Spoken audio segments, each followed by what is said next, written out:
ಹಾಗಾದ್ರೆ ತಮಿಳುನಾಡಿನಲ್ಲಿ ರಾಷ್ಟ್ರಪತಿ ಆಡಳಿತಕ್ಕೆ ಅವಕಾಶ ಇದೆಯಾ? ಎಸ್.ಆರ್. ಬೊಮ್ಮಾಯಿ ವರ್ಸಸ್ ಕೇಂದ್ರ ಸರ್ಕಾರದ ಪ್ರಕರಣ ಹೇಳೋದೇನು ಅಂತ ನೋಡೋದಾದ್ರೆ 1994ರಲ್ಲಿ ಮಹತ್ವದ ತೀರ್ಪು ನೀಡಿರುವಂತಹ ಸುಪ್ರೀಂ ಕೋರ್ಟ್. ಹಾಗಾದ್ರೆ ಸುಪ್ರೀಂ ತೀರ್ಪೇನು? ಎಸ್.ಆರ್. ಬೊಮ್ಮಾಯಿ ವರ್ಸಸ್ ಕೇಂದ್ರ ಸರ್ಕಾರದ ಪ್ರಕರಣ ಹೇಳೋದೇನು ಅಂತ ನೋಡ್ತಾ ಹೋಗೋದಾದ್ರೆ 1994ರಲ್ಲಿ ಮಹತ್ವದ ತೀರ್ಪು ಕೊಟ್ಟಿದೆ ಸುಪ್ರೀಂ ಕೋರ್ಟ್. ಹಾಗಾದ್ರೆ ಏನ್ ತೀರ್ಪನ್ನು ಕೊಟ್ಟಿದೆ? ಯಾವುದೇ ಸರ್ಕಾರಕ್ಕೆ ಬಹುಮತ ಇದೆಯಾ ಅಥವಾ ಇಲ್ಲ ಇದನ್ನ ನಿರ್ಧಾರ ಮಾಡಬೇಕು. ವಿಧಾನಸಭೆಯ ಹೊರತು ರಾಜ್ಯಪಾಲರ ಖಾಸಗಿ ಕೊಠಡಿಯಲ್ಲ.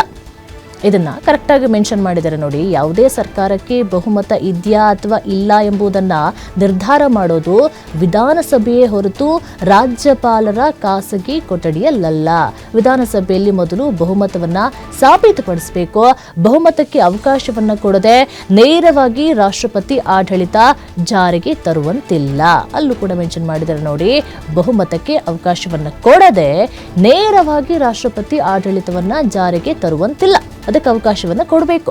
ಹೇಗೆ ಮಾಡಿದ್ರೆ ಅದು ಸಂವಿಧಾನ ಬಾಹಿರ ಆಗುತ್ತೆ. ನೇರವಾಗಿ ಅವಕಾಶವನ್ನು ಕೊಟ್ಬಿಟ್ರೆ ಅದು ಸಂವಿಧಾನ ಬಾಹಿರವಾಗುತ್ತೆ ಅಂತ ಹೇಳ್ತಾ ಇದೆ. ವಿಧಾನಸಭೆಯಲ್ಲಿ ಬಹುಮತ ಸಾಬೀತಿಗೆ ಅವಕಾಶವನ್ನ ಕೊಡಲೇಬೇಕು. ಈಗ ಕೊಟ್ಟಿದ್ದಾರೆ. ಅವರು ಸಹ ರಾಜ್ಯಪಾಲರು ಸಹ ಹೇಳಿರುವಂಥದ್ದು, ನೀವು 118 ಶಾಸಕರ ಒಂದು ಸೈನ್ಗಳನ್ನು ತೆಗೆದುಕೊಂಡು ಬನ್ನಿ, ತದನಂತರ ಸರ್ಕಾರ ರಚನೆಗೆ ಅವಕಾಶವನ್ನ ಮಾಡಿಕೊಡ್ತೀವಿ ಅನ್ನುವ ಮಾತನ್ನು ಸಹ ಹೇಳಿರುವಂಥದ್ದು. ಅಲ್ಲಿವರೆಗೂ ಸಹ ನಾವು ಬೇರೆ ಪಕ್ಷವನ್ನು ಸಹ ಆಹ್ವಾನ ಮಾಡೋದಿಲ್ಲ ಅಂತ ಸಹ ಹೇಳ್ತಾ ಇರುವಂಥದ್ದು. ಒಟ್ಟಾರೆಯಾಗಿ ಎಲ್ಲ ನಿರ್ಧಾರಗಳ ಬಗ್ಗೆನೂ ಸಹ ಕಂಪ್ಲೀಟ್ ಆಗಿ ಸುಪ್ರೀಂ ತೀರ್ಪನ್ನು ಕೊಟ್ಟಿರುವಂಥದ್ದು. ಯಾವುದೇ ಸರ್ಕಾರಕ್ಕೆ ಬಹುಮತ ಇದೆಯಾ ಅಥವಾ ಇಲ್ಲ ಎಂಬುದನ್ನು ನಿರ್ಧಾರ ಮಾಡೋದು ವಿಧಾನಸಭೆಯ ಹೊರತು ರಾಜ್ಯಪಾಲರ ಖಾಸಗಿ ಕೊಠಡಿಯಲ್ಲ.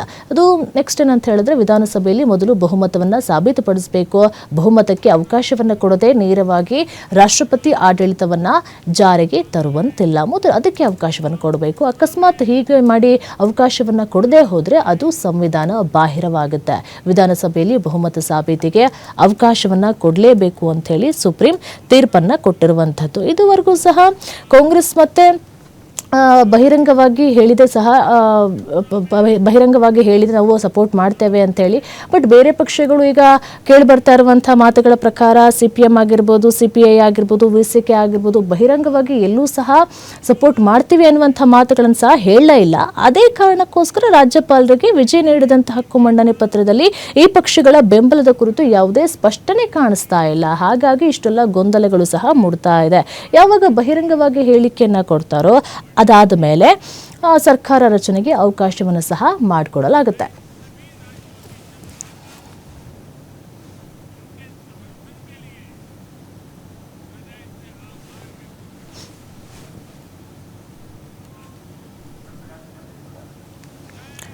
ವಿಜಯ್ ಅವರು ಪ್ರಸ್ತುತ 118 ಜನರ ಬೆಂಬಲವನ್ನ ಹೊಂದಿದ್ದಾರೆ ಅಂತ ಹೇಳಿ ಮೌಖಿಕವಾಗಿ ಮಾತ್ರ ಹೇಳಿದ್ದಾರೆ. ಅವರು ಬಾಯಲ್ಲಿ ಹೇಳಿದ್ದಾರೆ. ಆದರೆ ಹೊರತು ಆ ಪಕ್ಷಗಳ ಬೆಂಬಲ ಪತ್ರವನ್ನ ಕೊಡಲಿಲ್ಲ. ಮಾತುಗಳು ಕೇಳಿ ಬರ್ತಾ ಇದೆ. ಆ ಪಕ್ಷಗಳು ಈ ಪಕ್ಷಗಳು ಸಪೋರ್ಟ್ ಮಾಡುತ್ತೆ, ಒಟ್ಟಾರೆಯಾಗಿ ಬಹುಮತವನ್ನ ಸಾಬೀತುಪಡಿಸ್ತಾರೆ ಅನ್ನುವಂಥ ಮಾತುಗಳು ಕೇಳಿ ಬರ್ತಾ ಇದೆ. ಹೀಗಾಗಿ ರಾಜ್ಯಪಾಲರು ರಾಜ್ಯ ವಿಧಾನಸಭೆಯಲ್ಲಿ ಬಹುಮತಕ್ಕೆ ಅಗತ್ಯವಿರುವಂತಹ 118 ಶಾಸಕರ ಬೆಂಬಲವನ್ನ ಸಾಬೀತು ಮಾಡಬೇಕು. ಸಾಬೀತುಪಡಿಸುವಂಥ ಪತ್ರವನ್ನ ಸ್ವೀಕಾರ ಮಾಡಿದ ನಂತರವೇ ಮುಂದುವರಿತೆ ಅಂತ ಹೇಳಿ ರಾಜ್ಯಪಾಲರು ಹೇಳಿದ್ದಾರೆ. ಬಟ್ ರಾಜ್ಯಪಾಲರ ನಿರ್ಧಾರ ಸರಿ ಇಲ್ಲ, ಅವರು ಬೇಕು ಅಂತಾನೆ ಡಿಲೇ ಮಾಡ್ತಿದ್ದಾರೆ ಅಂತ ಹೇಳಿ ಅವರ ಪಕ್ಷದವರಾಗಿರ್ಬೋದು ಅಥವಾ ರಾಜಕಾರಣಿಗಳಾಗಿರ್ಬೋದು, ಸಿನಿಮಾ ನಟರು ಆರೋಪವನ್ನು ಮಾಡ್ತಾ ಇದ್ದಾರೆ. ಈ ಹಿನ್ನೆಲೆಯಲ್ಲಿ ಚೆನ್ನೈನಲ್ಲಿ ಇವತ್ತು ನಿಗದಿಯಾಗಿದ್ದಂಥ ವಿಜಯ್ ಪ್ರಮಾಣ ವಚನ ಸಮಾರಂಭ ಮುಂದೂಡಿಕೆ ಆಗಿದೆ.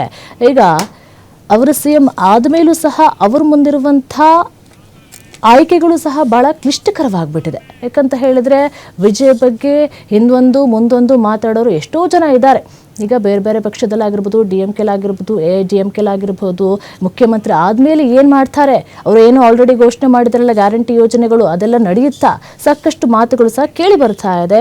ಕಮಲ್ ಹಾಸನ್ ಆಗಿರ್ಬೋದು, ರಜನಿಕಾಂತ್ ಆಗಿರ್ಬೋದು, ಯಾರಿಗೂ ಸಹ ಆಗದೆ ಇರುವಂಥದ್ದು ಹೆಂಗೆ ವಿಜಯ್ಗೆ ಆಗಿದೆ ಅನ್ನುವಂಥದ್ದು ದೊಡ್ಡ ಪ್ರಶ್ನೆ ಉಲ್ಬಣ ಆಗ್ತಿದೆ. ಒಟ್ಟಾರೆಯಾಗಿ ಅಭಿಮಾನಿಗಳು ಎಲ್ಲರೂ ಸಹ ವಿಜಯ್ ಪರವಾಗಿ ನಿಂತ್ಕೊಂಡಿದ್ದಾರೆ.